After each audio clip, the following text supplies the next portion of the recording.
Hello everyone, आज का हमारा टॉपिक है स्टैटिक रोल ऑफ मनी। जी हाँ दोस्तों, ये मनी एंड बैंकिंग का बहुत ही इंपॉर्टेंट टॉपिक है। इसमें आज हम बात करेंगे कि मनी का रोल जो बहुत ही ज्यादा स्टैटिक है। स्टैटिक का मतलब जो चीज चेंज नहीं हो सकती, जो एक हिसाब से फिक्स है। लास्ट वीडियो में हमने कवर किया था डायनेमिक रोल ऑफ मनी। इस वीडियो में हम कवर करेंगे स्टैटिक रोल ऑफ मनी। आइए इसको डिटेल में समझते हैं। इन्होंने कहा कि जो मनी का स्टैटिक रोल था, वहां पे जो बार्टर एक्सचेंज की जो भी डिफिकल्टीज थी उसको मनी ने ओवरकम किया, उसको उसने रिमूव किया। जो बार्टर एक्सचेंज में डिफिकल्टीज, अब बार्टर एक्सचेंज आपको मालूम है ना, गुड्स के बदले में गुड्स या गुड्स के बदले में सर्विसेज जो एक्सचेंज होती थी वो बार्टर एक्सचेंज था। अब वहां पे जितनी भी डिफिकल्टीज आती थी, उन डिफिकल्टीज को मनी ने जहां जहां रिमूव किया, वो मनी का स्टैटिक रोल हो गया। एक एक करके समझते हैं। पहला पॉइंट कह रहे हैं, by serving as a medium of exchange, money ने क्या किया, जो डबल कोइंसिडेंस ऑफ बॉन्ड्स था, उसकी जितनी भी इनकन्वीनियंसेस और डिफिकल्टीज थी बार्टर एक्सचेंज से रिलेटेड, उसको मनी ने रिमूव कर दिया। कैसे रिमूव किया? जो मनी इंट्रोड्यूस हुआ as a medium of exchange, ये प्राइमरी फंक्शन है मनी का, as a medium of exchange. उसने क्या किया कि सारे ट्रांजेक्शन को सिंगल ट्रांजेक्शन में ब्रेक कर दिया। मतलब एक सेपरेट ट्रांजेक्शन बन गया। ट्रांजेक्शन का मतलब एक तरफ से गुड्स या सर्विसेज आप देंगे, दूसरे तरफ से मनी मिलेगा, ठीक है। और गुड्स के बदले में गुड्स या सर्विसेज अगर होती, सर्विसेज के बदले में सर्विसेज होती, तो इसे हम बार्टर एक्सचेंज कहते हैं। ट्रांजैक्शन का मतलब एक तरफ से गुड्स दे रहे हैं, अगले तरफ से आपको पैसे मिल रहे हैं। एक तरफ से आप सर्विसेज दे रहे हैं, दूसरे तरफ से आपको वही पैसे मिल रहे हैं। तो जहां पे एक तरफ से गुड्स है, दूसरे तरफ से पैसे हैं, वो ट्रांजेक्शन हो गया। जहां पे गुड्स के बदले में गुड्स है, या गुड्स के बदले में सर्विसेज है, या सर्विसेज के बदले में सर्विसेज, या सर्विसेज के बदले में गुड्स है, उसे हम बार्टर एक्सचेंज कहते हैं।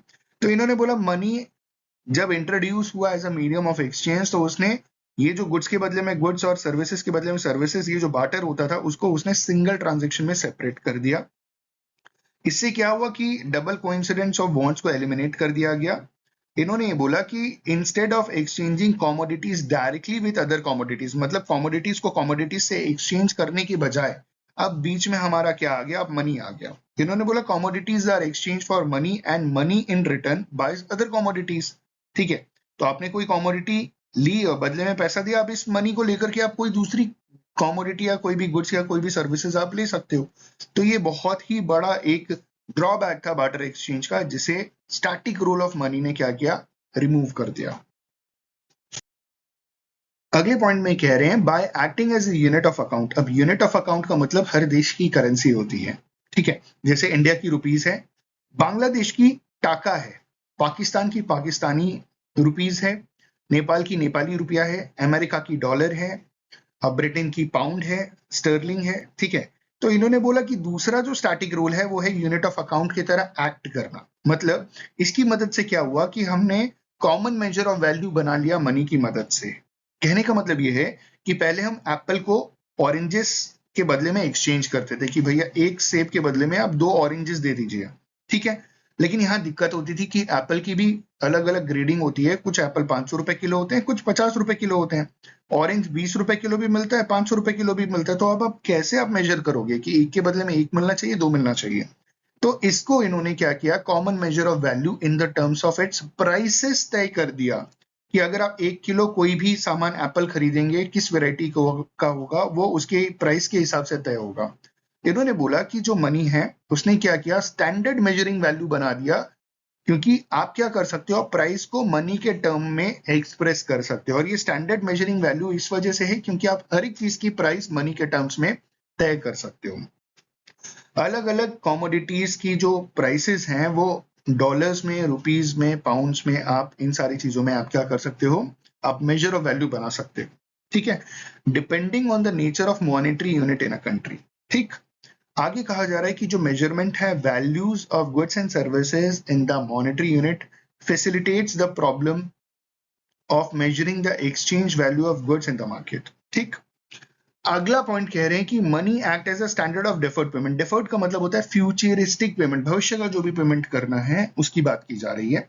बार्टर एक्सचेंज में लोन लेना बहुत आसान था, गोट्स के टर्म्स में, ग्रेन्स के टर्म्स में। गोट मतलब बकरी, कुछ लोग खस्सी भी बोलते हैं, ठीक है, जो भी है। आगे ग्रेन्स के टर्म में, ठीक है, अनाज के टर्म में। तो ले तो लीजिएगा, लेकिन ये दोनों पेरिशेबल नेचर के आर्टिकल्स हैं, ठीक है। पेरिशेबल जो चीज ज्यादा लंबे समय तक आप स्टोर नहीं कर सकते, वो पेरिशेबल होती है। और पेरिशेबल का अपोजिट होता है ड्यूरेबल, जिसे आप लंबे समय तक स्टोर करके रख सकते हैं। तो जैसे गोट आपने ले लिया या आपने ग्रेन ले लिया लोन के फॉर्मेट में, तो आप वापस कैसे करेंगे, क्योंकि भाई इन सब की एक उम्र होती है। ग्रेन्स कुछ महीने के बाद खराब हो सकता है, गोट अगर बीमार पड़ के मर गई तो अब वापस कैसे कीजिएगा। ठीक है, तो इनका डेफर्ड पेमेंट यानी फ्यूचरिस्टिक पेमेंट करने में बड़ी दिक्कत होती थी। तो इस चीज को मनी ने बहुत ही ज्यादा सिंप्लीफाई कर दिया। आप लोन बड़ी आसानी से मनी के टर्म्स में आप ले सकते हैं और लंबे समय के बाद उसे पेमेंट कर सकते हैं, क्योंकि मनी बहुत ही ड्यूरेबल नेचर का होता है। It also overcomes the difficulty of indivisibility of commodities. कुछ ऐसी कॉमोडिटीज होती थी जिसे आप डिवाइड नहीं कर सकते थे। इनडिविजिबिलिटी मतलब जैसे एक गोट लेकर के आप 5 सेब नहीं दे सकते थे, मतलब वो नहीं हो पाता पॉसिबल। तो this is the difficulty of indivisibility. तो इस चीज को भी ओवरकम किया मनी ने। आगे बढ़ते हैं, अगले पॉइंट में कह रहे हैं by acting as a store of value. भाई पहले बार्टर एक्सचेंज में, क्योंकि जैसे हमने लास्ट पॉइंट में पढ़ा कि चीजें बहुत ही ज्यादा पेरिशेबल नेचर की होती थी, आप लंबे समय तक स्टोर नहीं कर सकते थे, लेकिन मनी को तो आप लंबे समय तक स्टोर कर सकते हो और उसकी वैल्यू भी रहती है। स्टोर ऑफ वैल्यू मतलब अगर आपने किसी चीज को स्टोर करके रखा और उसकी वैल्यू लंबे समय तक है, कम नहीं हो रही ना घट रही है। बकरी को स्टोर करके रखा और मर गई तो उसकी वैल्यू खत्म हो गई। ठीक है, एक हिसाब से। तो इन्होंने बोला money removes the problem of storing of commodities under barter. तो बार्टर सिस्टम में जो कमोडिटीज को स्टोर करने की प्रॉब्लम थी, उस चीज को इसने हटा दी। Money being the most liquid asset and can be kept for long period without wastage. ठीक है, अगला पॉइंट कहा जा रहा है कि बार्टर एक्सचेंज में क्या होता था, it was difficult to transfer value in the forms of animals and grains. एक जगह से दूसरी जगह बार्टर एक्सचेंज में आप किसी भी चीज को ट्रांसफर नहीं कर सकते थे। जैसे तब तो बार्टर एक्सचेंज में एनिमल्स और ग्रेन्स ही ट्रांसफर होते थे ना। अब आप रहते हैं जम्मू में, आपको कोई चीज ट्रांसफर करनी है कन्याकुमारी, आपको एप्पल ही भेजना है। तो उस जमाने में एक जगह से दूसरी जगह भेजने में भाई उसकी वैल्यू, ग्रेन खराब हो जाएंगे, एनिमल रास्ते में मर जाएंगे, बीमार पड़ जाएंगे। ठीक है, कुछ भी प्रॉब्लम आ सकती थी। तो बार्टर एक्सचेंज में एक चीज को एक जगह से दूसरी जगह ट्रांसफर करने में बहुत दिक्कत होती थी। लेकिन मनी ने क्या किया, अभी आप इंडिया के किसी भी कोने में बैठे हो, यूपीआई के थ्रू कहीं पे भी किसी को भी कितना भी वैल्यू आप पैसा ट्रांसफर कर सकते हो।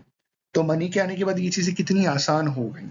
इन्होंने बोला एक जगह से दूसरी जगह भेजने में जो दिक्कतें होती थी, मनी ने इस डिफिकल्टी को रिमूव कर दिया by facilitating the transfer of value from one place to another. ठीक है, a person can transfer his money through draft, bill of exchange etcetera, और उसकी जो भी एसेट्स हैं उसे वो बेच करके कैश भी ले सकता है एक जगह पे और उसे दूसरी जगह ले जाकर के खरीद भी सकता है। ठीक है, तो ये था हमारा स्टैटिक रोल ऑफ मनी। उम्मीद है वीडियो आपको अच्छी लगी होगी, पसंद आई होगी।